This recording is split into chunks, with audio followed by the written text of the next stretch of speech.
ဒီနေ့မှာတော့လူသားမင်းကလေးတယောက်နဲ့နှစ်ပေါင်းရာချီတက်တန်းရှိရဲ့ထွေးဆုပ်ဖို့ကောင်းတို့ကြားကထူးဆန်းဆန်းများတဲ့အချစ်ဇာတ်လမ်းတစ်ခုဖြစ်တဲ့ Twilight ကိုတင်ဆက်ပေးသွားမှာဖြစ်ပါတယ်။ဇာတ်လမ်းအစမှာအသက်19နှစ်အရွယ် Bella Swan ဟာနေတာတဲ့ Arizona ကနေမိုးဖွဲဖွဲရွာပြီးအုံမိုင်းနေတဲ့ Fox မြို့လီကိုပြောင်းရွှေ့လာခဲ့ပါတယ်။သူမဟာရဲအရာရှိဖြစ်တဲ့သူမရဲ့ဖခင် Charlie နဲ့အတူနေထိုင်မှုရောက်လာတာပါ။ Bella ဟာကျောင်းတစ်ကိုရောက်တဲ့အခါမှာတော့အခြားသူတွေနဲ့မတူဘဲထူးခြားပြီးရုပ်ချောလွန်းတဲ့မောင်နှမတစုကိုသတိထားမိသွားပါတယ်။သူတို့ကတော့ Carlin မိသားစုဝင်တွေပါ။အထူးသဖြင့် Edward Carlin ဆိုတဲ့လူငယ်လေးက Bella ရဲ့အာရုံကိုဖန်ဆားထားပါတယ်။ဒါပေမဲ့ပထမဆုံးသိပ္ပံပေါက်တာရဲ့အတန်းမှာတော့ Edward ဟာ Bella ကိုရန်တူလိုမျိုးစိုက်ကြည့်ပြီးနှာခေါင်းကိုပိတ်ထားတာကြောင့် Bella တယောက်စိတ်မကောင်းဖြစ်သွားခဲ့ပါတယ်။အဲ့ဒီနောက် Edward ကအကြောင်းကနေရက်အနေငယ်လောက်ပျောက်သွားပါတယ်။ကျန်တဲ့ခူလာမောင်နှမတွေကိုသာအနေတိုင်းမြင်တွေ့ရပြီးမြင် Edward ကတော့လုံးဝကိုပျောက်နေတာပါ။ Bella ကသူမကိုသူဘာကြောင့်မနစ်မြို့တယ်လို့ရှောင်သိမ်းသွားခဲ့ကြောင်းမေးမြန်းချင်နေခဲ့တာပါ။ဒါပေမဲ့တရက်ပြီးတရက် Bella ကစောင့်မျှော်နေခဲ့ပေမဲ့ Edward ကပေါ်မလာခဲ့ပါဘူး။ Edward ပြန်ရောက်လာတဲ့နေ့မှာသူကလုံးဝပြောင်းလဲသွားပြီး Bella ကိုအယမ်းယဉ်ကျေးစွာစကားပြောလာပါတယ်။ဒါပေမဲ့သူ့မျက်လုံးအယောင်ကအရင်ကအမဲရောင်ကနေအခုရွှေရောင်ဖြစ်နေတာကို Bella သတိထားမိလိုက်ပါတယ်။ဒါကြောင့်မေးမြန်းလိုက်တဲ့အခါမှာတော့ Edward ကမီးလုံးရဲ့အလင်းရောင်ကြောင့်လို့ပြောပြီးထော့သွားပြန်ပါတယ်။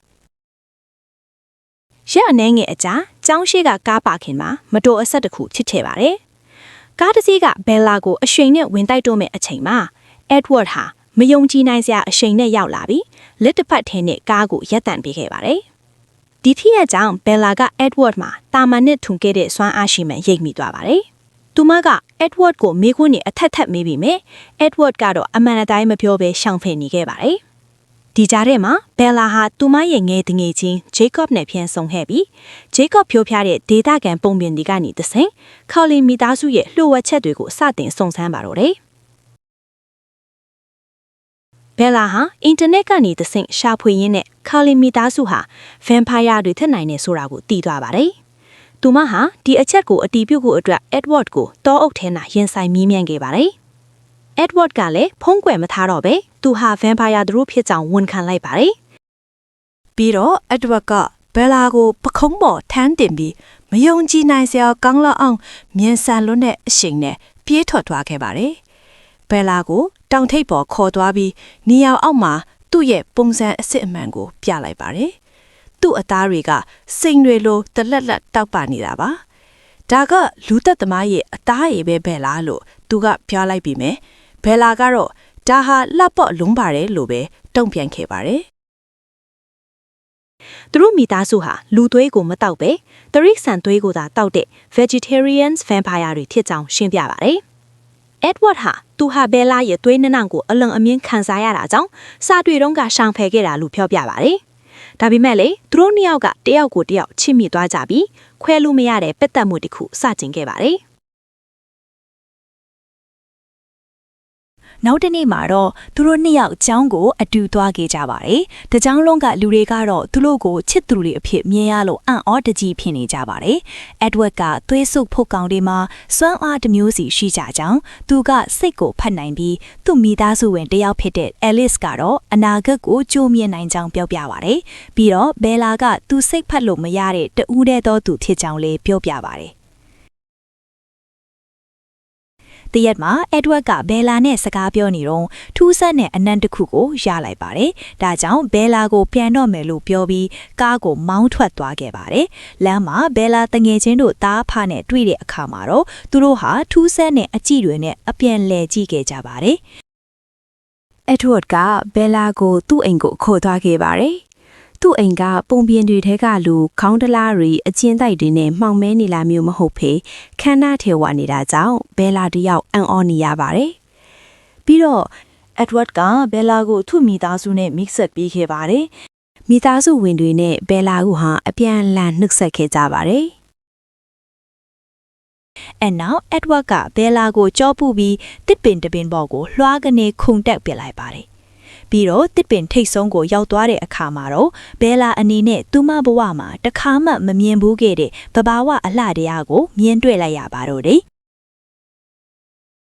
ဒါပေမဲ့အေးချမ်းတဲ့အချိန်ဟာတိတ်မကြလိုက်ပါဘူးခလန်မီသားစုနဲ့ဘယ်လာတို့တောထဲမှာ baseball ကစားနေတော့အခြားဗန်မာယာအုပ်စု၃ယောက်ဖြစ်တဲ့ James, Victoria နဲ့ Lauren တို့ရောက်ရှိလာပါတယ်James ဆိုတဲ့ vampire ဟာသွေးစာနေတဲ့မုတ်ဆိုးတစ်ယောက်ဖြစ်သည်။ဘယ်လာဟာလူသားတစ်ယောက်မှန်သိသွားတဲ့အခါမှာတော့သူမကိုတတ်ဖို့အတွက်ပြစ်မှတ်ထားလိုက်ပါတော့တယ်။ James ရဲ့အနံ့ခံနိုင်စွမ်းကကြောက်စရာကောင်းလောက်အောင်မြန်ဆန်တာကြောင့်ခံလန်မိသားစုဟာဘယ်လာကိုကာကွယ်ဖို့အတွက်သူမကိုဖုံးကွယ်ဖို့ကြိုးစားကြပါတယ်။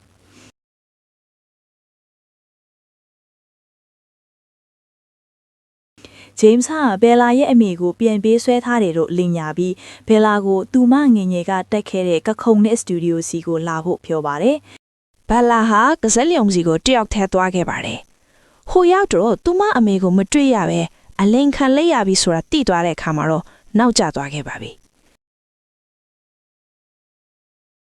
သူမဟာထပ်ပြီးဖို့စ조사ခဲ့ပေမဲ့မလွတ်မြောက်ခဲ့ပါဘူး။လူတက်ကောင်ကသူမရဲ့ခြေထောက်ကိုချိုးပစ်လိုက်ပါတယ်။အဲ့ချိန်မှာပဲ Edward ရောက်လာပြီး James နဲ့တရားချင်းရှင်းပြီးတပ်ပုတ်ခဲ့ပါတယ်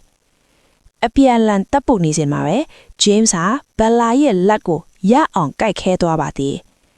Edward ဟာ James ကိုတတ်တော်မယ်အချိန်မှာပဲသူ့မိသားစုဝင်တွေရောက်လာခဲ့ပါတယ်။ Edward ကို Bella စီသွားဖို့ပြောပြီး James ကိုတော့ဝိုင်းဝန်းဆုံးသတ်ပေးလိုက်ကြပါတော့တယ်။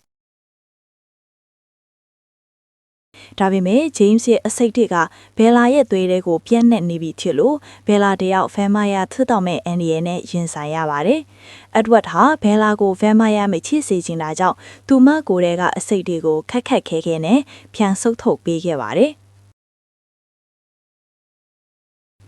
ဇက်တိမှာတော့ဘယ်လာဟာဆေးရုံမှာပြန်လဲတက်တာလာပြီးကျောင်းကကပွဲကို Edward နဲ့အတူတက်ရောက်ခဲ့ပါတယ်။ဘယ်လာကသူမကိုလည်း vampire အဖြစ်ပြောင်းလဲပေးဖို့တောင်းဆိုပေမဲ့ Edward ကတော့သူမကိုလူသားတစ်ယောက်အနေနဲ့ပဲအသက်ရှည်စေချင်တာကြောင့်ညှင်းဆန်ခဲ့ပါတယ်။ဒါပေမဲ့သူတို့ရဲ့အချစ်ဆက်လန်းကတော့ဒီမှာတည်းမပြီးသေးပဲနောက်ထပ်ရင်ခုန်စရာအစ်စ်တွေလာအောင်မှာကိုပြသရင်စကားလေးပြီးဆုံးသွားပါတယ်။အဆုံးထိကြည့်ရှုပေးလို့ကျေးဇူးတင်ပါတယ်ရှင်။နောက်ထပ်လည်းဒီလိုစကားကောင်းလေးတွေတင်ဆက်ပေးသွားပါမို့ like and subscribe လေးလုပ်သွားပေးကြပါအောင်နော်။